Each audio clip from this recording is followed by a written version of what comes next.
రాష్ట్రంలో ఉన్నటువంటి తెలుగుదేశం ప్రభుత్వాన్ని మోస్తున్నటువంటి జనసేన ప్రభుత్వం, జనసేన తెలుగుదేశం ప్రభుత్వం మోయటానికి అవకాశం ఇచ్చినటువంటి గౌరవ మాజీ ముఖ్యమంత్రి జగన్మోహన్ రెడ్డి ప్రభుత్వం, వైఎస్ఆర్సీపీ ప్రభుత్వం, వీటన్నిటికీ పెద్ద దిక్కుగా ఉన్నటువంటి భారతీయ జనతా పార్టీ ప్రభుత్వం.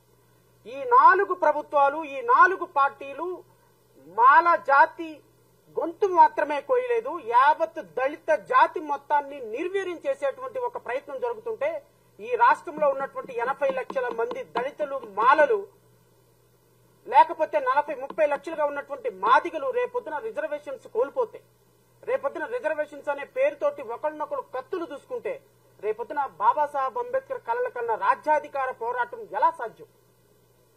ఒక్కసారి ఆంధ్రప్రదేశ్ రాష్ట్ర యువతలో మేధావులను ఆలోచించమంటున్నా. చంద్రబాబు నాయుడు వక్ర బుద్ధికి, చంద్రబాబు నాయుడు నీచ బుద్ధికి, చంద్రబాబు నాయుడు యొక్క అధికార దాహానికి ఈ రోజు మాలలు, మాదిగలు కత్తులు దూసుకుంటుంటే రేపొద్దున క్రిమిలేయర్ సిస్టమ్ తో ఫస్ట్ జనరేషన్ అని చెప్పేటువంటి రిజర్వేషన్స్ కేవలం కుటుంబంలో ఒక్కరికి మాత్రమే పరిమితం చేస్తే రేపొద్దున మాదిగ సోదరులు ఏమైపోతారు, మాల సోదరులు ఏమైపోతారు, ఒక ఎమ్మెల్యేగా, ఒక ఎంపీగా బాబాసాహెబ్ అంబేద్కర్ రాజ్యాధికారం సాధించాలనే కలలు ఏమైపోతాయి? దీన్ని ఎదుర్కోవాలి సోదరులారా. నేను రాష్ట్రంలో ఉన్న ప్రతి దళిత బిడ్డను కోరుతున్నా, ఈ రోజు రాష్ట్ర ప్రభుత్వాలు మాల ఓట్లు మాకు అవసరం లేదు, మాలవాడు అంటే ఊరికి దూరంగా ఉండాల్సిన వాడు, మాదిగవాడిని మాలవాడి మీదకి ఉసుగొలిపి రాజ్యాధికారం సాధిద్దాం, మన చితి పంటల మీద పేర్చి ఆ చితి మంటల్లో చలిగాల్చుకుందామని చూసే రాజకీయ పార్టీలకి మనం సమాధానం చెప్పొద్దా? మనం ఇంట్లో కూర్చొని ఉందామా? మనం రోడ్డు మీదకి రావద్దా? మన హక్కుల్ని మనం సాధించుకోవద్దా? తెలంగాణలో 20 లక్షలు 30 లక్షలు ఉన్నటువంటి తెలంగాణలో లక్షలాది మందిగా తరలి వచ్చి వాళ్ళ ఐక్యతను చాటారు. ఆంధ్రప్రదేశ్ రాష్ట్రంలో 80 లక్షల మంది ఉన్నాం.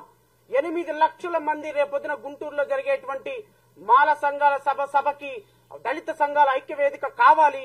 ఇది కేవలం మాల సంఘాలు చేసే పోరాటం కాదు.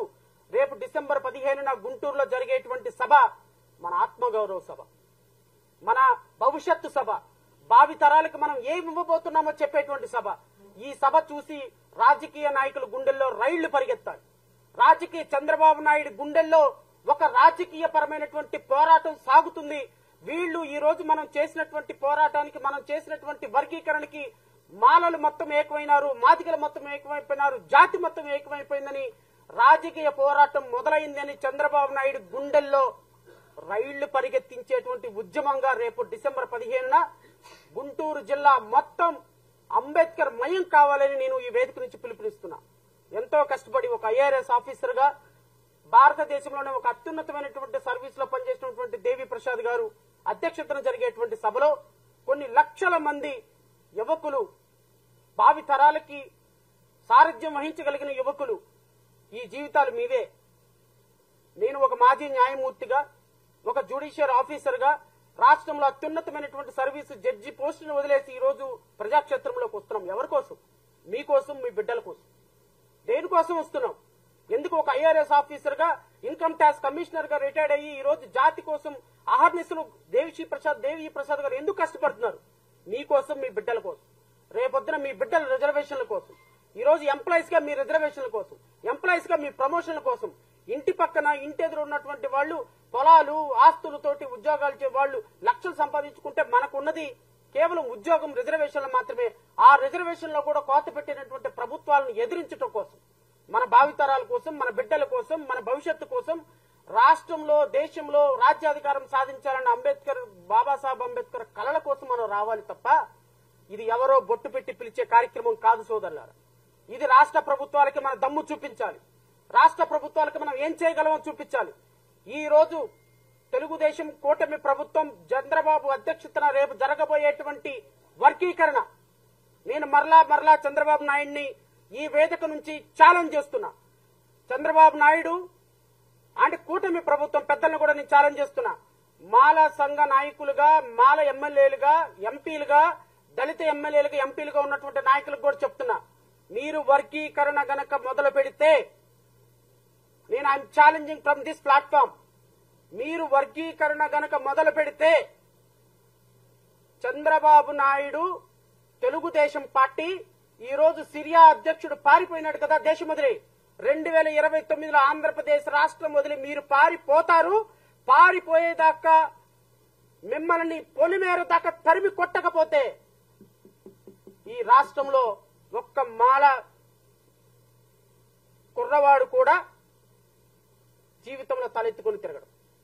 మీరు గనక వర్గీకరణ ఉద్యమం గనక మొదలు పెడితే ఇది మా సోదరులకి మాకు మధ్య పోరాటం కాదు. నేను మళ్లీ చెప్తున్నా, ఈ రోజు ఈ వర్గీకరణకు కూడా అనుమతిస్తే రేపొద్దున వర్గీకరణ తర్వాత మాదిగ సోదరుడు రేపొద్దున క్రిమిలేయర్ సిస్టమ్ లో రిజర్వేషన్లు ఎత్తేస్తే, ఫస్ట్ జనరేషన్ అని రిజర్వేషన్లు ఎత్తేస్తే, రేపొద్దున ఒక రాజ్యాధికారం సాధించాలనుకున్న 22% ఉన్నటువంటి ప్రజలు 10% ఒకళ్ళు 8% ఒకళ్ళుగా 10% ఒకళ్ళు 12% ఒకళ్ళుగా విభజించబడితే రేపొద్దున ఎలా సాధ్యం?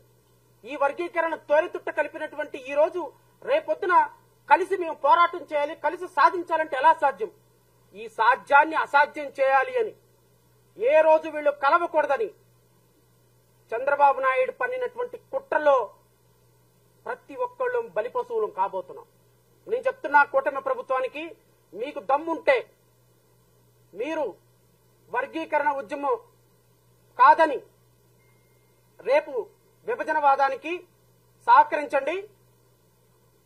విభజనవాదానికి సహకరించినటువంటి పార్టీలు, నేను మళ్లీ చెప్తున్నా, జగన్మోహన్ రెడ్డి గోడ మీద పిల్లిలాగా అటొక్క కాలు ఇటొక్క కాలు వేస్తున్నావు. నువ్వు నిన్న గత ముఖ్యమంత్రిగా అయ్యావు అంటే కేవలం గుర్తుపెట్టుకో, మాల సంఘాలు మాల నాయకులు నీ వెనక ఉండి మాల 80 లక్షల ఓట్లలో నీకు సింహభాగం పడింది కాబట్టే ఈ రోజు మీరు మాట్లాడకుండా దళిత బిడ్డలు కొట్టుకుంటే మాకు హ్యాపీయేలే, ఒక వర్గం ఆయన్ని ఒక వర్గం మేము తీసుకొచ్చుకుంటాం, మాకు చక్కగా మా పబ్బం గడుద్దని మీరు అనుకుంటున్నారు. ఉద్యమం చేసేద్దాం, విభజన చేసేద్దాం, ఏం కాదు, మాకు మాదిగలందరూ ఓటేస్తారు, వీళ్ళు కొట్టుకొని చస్తారు అని చంద్రబాబు నాయుడు అనుకుంటున్నాడు. చంద్రబాబు నాయుడు మీరు పన్నే కుట్రలకి కుతంత్రాలకి డిసెంబర్ 15 సమాధానం చెప్తుంది. డిసెంబర్ 15వ తారీఖున నేను అందరినీ రిక్వెస్ట్ చేస్తున్నా, రాష్ట్రంలో ఉన్న ప్రతి సోదరుని రిక్వెస్ట్ చేస్తున్నా, ఇది ఎవ్వరూ జరిపే కార్యక్రమం కాదు, ఎవరి ఇంట్లో కార్యక్రమం కాదు, ఎవరు బొట్టు పెట్టి పిలిచే కార్యక్రమం కాదు.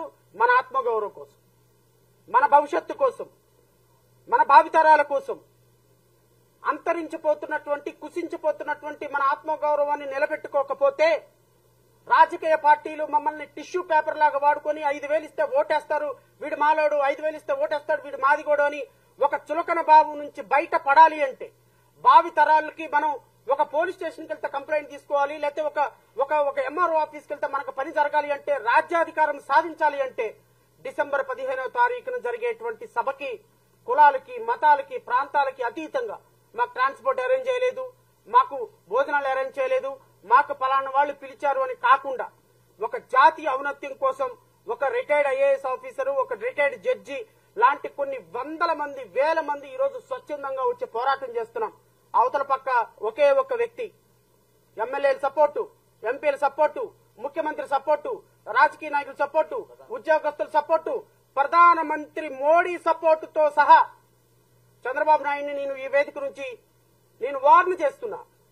2029లో తెలుగుదేశం పార్టీ భూస్థాపితం అయిపోతుంది. వర్గీకరణ విషయంలో గనక వేలు పెడితే, నేను మళ్లీ చెప్తున్నా, నేను గౌరవ ముఖ్యమంత్రి చంద్రబాబు నాయుడు గారితో లాస్ట్ అకేషన్ లో when I had a personal meeting, there are certain discussions were happened. I don't want to reveal all these things, but మీకు రాష్ట్ర ప్రజలు 164 సీట్లతో అద్భుతమైన విజయాన్ని ఇచ్చారు. Let us confine for that. Let us confine for the state development. Let you confine your government for the welfare of the Amaravati and the state people. But don't touch reservation. If you touch reservation, you have to pay cost for that. And భవిష్యత్ ముఖ్యమంత్రి అనుకుంటున్నటువంటి నారా లోకేష్ కూడా, పవన్ కళ్యాణ్ కూడా, you people will pay cost for the consequences. ఇదొక్కటి మాత్రం నేను చెప్పగలను. భవిష్యత్తులో దీన్ని ఎలా చేయాలనే దాని మీద ఒక కమిటీ వేయండి, ఆ కమిటీ నిర్ణయం తీసుకుంటుంది. కమిటీ తర్వాత క్వాంటిఫైడ్ డేటా తయారు చేయండి, ఇంపెరికల్ డేటా తయారు చేయండి, అందరి ఒపీనియన్ తీసుకోండి. నా చేతిలో ముఖ్యమంత్రి పదవి ఉంది కదా, నీ ఇష్టం వచ్చినట్టు చేసేస్తే 11 సీట్లు ఇచ్చి గత ప్రభుత్వంలో ఎలాగ ఇంటికి పంపించారో 11 సీట్ల నుంచి కట్ చేసి 9 సీట్లు ఇచ్చి తెలుగుదేశం పార్టీని ఇంటికి పంపించే కార్యక్రమం చాలా సీరియస్ గా జరుగుతుంది. సో దయచేసి ప్రభుత్వాలు కూడా కొంచెం స్లో డౌన్ అవ్వండి. మీరు మాకు ఎవడో ఎదురులేదులే, మేము ఆల్రెడీ తీర్మానం చేసేసాం, సుప్రీంకోర్టు కూడా చెప్పింది మా ఇష్టం వచ్చినట్టు రిజర్వేషన్ చేసేస్తామని చేయండి. దాన్ని ఎలా అడ్డుకోవాలో మాకు తెలుసు. ఎందుకంటే 2011లో జరిగినటువంటి సెన్సస్ ఈ రోజు వరకు సెన్సస్ జరగల. సుప్రీంకోర్టు చెప్పినట్టుగా క్వాంటిఫైడ్ డేటా, ఇంపరికల్ డేటా తయారు చేయకుండా మీరు రిజర్వేషన్స్ వర్గీకరణ చేయడానికి జరగదు. 2024 డిసెంబర్ 9వ తారీఖు 8వ తారీఖు నువ్వు ఇంపరికల్ డేటా కలెక్ట్ చేయడానికి పెడితే ఈ రోజున it will take at least 3 years. ఎందుకంటే you are not suppose to collect empirical data. State government doesn't have such authority. Only central government is only authority to collect empirical data and quantified data. ఇవి రెండు కేంద్ర ప్రభుత్వం collect చేయడం మొదలుపెట్టి 2 సంవత్సరాలు పడుతుంది. 2 సంవత్సరాల డేటా లోపు రాకుండా నువ్వు రిజర్వేషన్లు అమలు పరచలేవు, నువ్వు రిజర్వేషన్లు క్లాసిఫై చేయలేవు.